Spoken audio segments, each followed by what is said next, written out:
নমস্কার বন্ধুরা, একটু ভিন্নতার সাথে বানানো নিরামিষ দিনে ভাত বা রুটি পরোটার সাথে চেটেপুটে খাওয়ার মতো সজনে ডাঁটার দারুণ স্বাদের একটি রেসিপি আজ আমি আপনাদের সাথে শেয়ার করব। তাহলে আসুন সম্পূর্ণ রেসিপির প্রস্তুত প্রণালী দেখে নেওয়া যাক আমার আজকের এই ভিডিওটিতে। সর্ষে ও পোস্ত ছাড়াই সজনে ডাঁটার নিরামিষ ও ভিন্ন স্বাদের এই রেসিপিটি বানানোর জন্য প্রথমেই 200 গ্রাম সজনে ডাঁটার সামনের দিকটা অল্প করে কেটে বাদ দিয়ে আঁশ ছাড়িয়ে ছোট ছোট টুকরো করে কেটে নেব।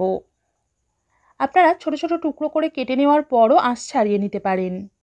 দেখুন, এখানে আমি সবকটা সজনে ডাঁটা আর দুটো ছোট সাইজের আলু এইভাবে কেটে নিয়েছি। এরপর কড়াইতে অল্প সর্ষের তেল গরম করে নিয়ে একটা তেজপাতা, শুকনো লঙ্কা এবং 1/4 চামচ গোটা জিরে ফোড়ন দিয়ে কয়েক সেকেন্ড সাঁতলে নেওয়ার পর ফোড়নগুলো ভাজার সুন্দর গন্ধ বেরোতে শুরু করলে কেটে রাখা আলুর মধ্যে অল্প নুন ও হলুদ গুঁড়ো মিশিয়ে মাঝারি আঁচে 2 থেকে 3 মিনিট মতো ভেজে নেব। 3 মিনিট পর কেটে রাখা সজনে ডাঁটার মধ্যে সামান্য একটু নুন দিয়ে মিশিয়ে 1 মিনিট ভেজে নেওয়ার পর অল্প একটু জলের ছিটে মিশিয়ে এটাকে ঢাকনা দিয়ে গ্যাস একদম কমিয়ে আরও 3 থেকে 4 মিনিট ভেজে নেব, যাতে আলু ও সজনে ডাঁটা একটু ভাজা হওয়ার সাথে সাথে নরমও হয়ে আসে। তবে মাঝে মাঝেই ঢাকনাটা খুলে নেড়ে দিতে হবে, না হলে নিচের দিকটা বসে পুড়ে যেতে পারে। প্রায় 4 মিনিট পর ঢাকনাটা খুলে নেড়ে দিয়ে দেখে নিলাম সজনে ডাঁটা ও আলু প্রায় 70% মতো সিদ্ধ হয়েই এসেছে।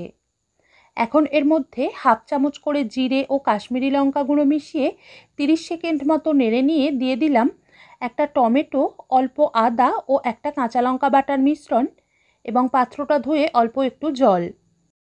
সব উপকরণ মিশিয়ে এটাকে আবারও ঢাকনা দিয়ে 3 থেকে 4 মিনিট, অর্থাৎ টমেটোর কাঁচা ভাবটা চলে গিয়ে সব সবজি আরও একটু নরম হয়ে আসা পর্যন্ত রান্না হতে দেব। তারপর এর মধ্যে দিয়ে দিচ্ছি অল্প একটু নুন, টেস্টটাকে ব্যালেন্স করার জন্য সামান্য কয়েকটা চিনির দানা এবং 50 গ্রাম এরকম ছোট ছোট টুকরো করে ভেঙে রাখা পনির। এখানে আমি একদমই ফ্রেশ পনির ব্যবহার করছি বলে আর ভেজে নিইনি। আর পনিরের পরিবর্তে আপনারা জল ঝরানো ছানাও ব্যবহার করতে পারেন। সেক্ষেত্রে এই পর্যায়ে ছানা দিয়ে সবজি ও মশলার সাথে 1 থেকে 1.5 মিনিট একটু কষিয়ে নিতে হবে। আপনারা চাইলে পনির প্রথমে হালকা করে একটু ভেজে নিয়েও এরকম ছোট ছোট টুকরো করে ভেঙে দিতে পারেন, আবার পনিরের টুকরোগুলোকে না ভেঙে ছোট ছোট টুকরো করে কেটেও দিতে পারেন। এরই সাথে অল্প গরম জল দিয়ে আমি মিশিয়ে নিয়েছি।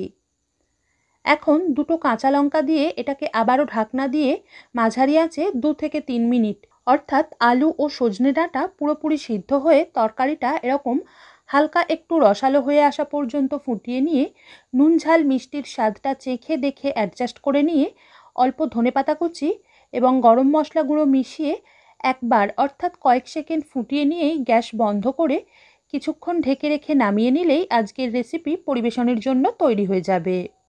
এই রেসিপিটা খুব বেশি ঝোলঝোল করে না বানিয়ে এরকম হালকা একটু রসালো রাখলেই খেতে বেশি ভালো লাগবে।